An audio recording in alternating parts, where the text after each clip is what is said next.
Hey guys, I thought I'd do a little video about the aquaponic mushroom production. I've gotten a lot of questions on that on the Facebook group.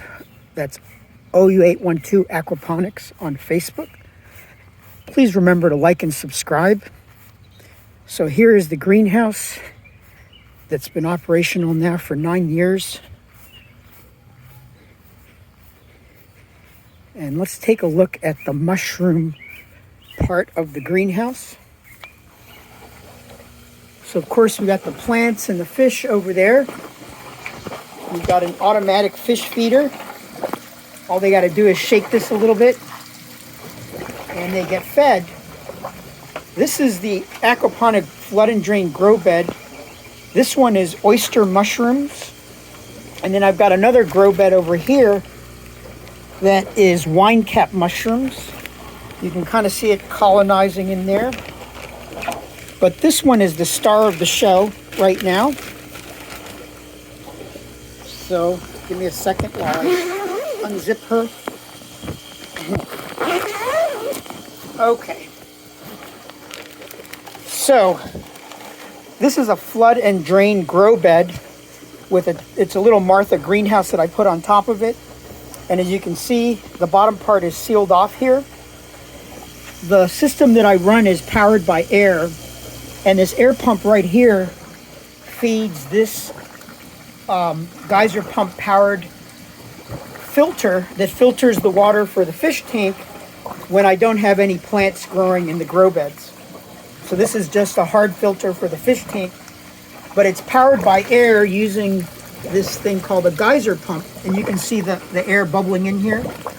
Well, right now, that particular air pump, the input is connected into the grow bed to suck out all the CO2 from the grow bed.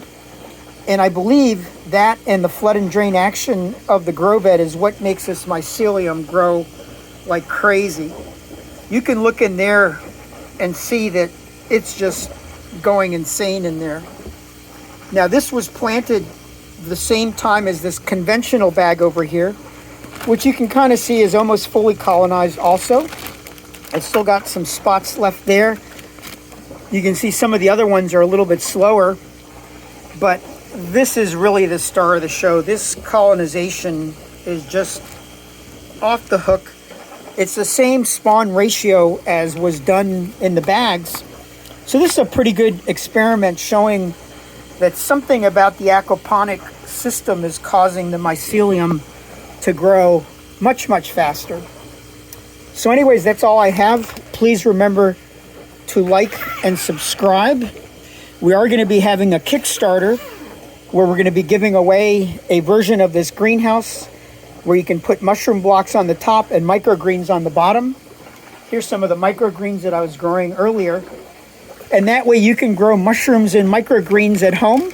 So stay tuned for our Kickstarter that'll be coming sometime soon. And of course, one last shot of the fish eating. And of course, of the beautiful biofilter that's growing some incredible mint.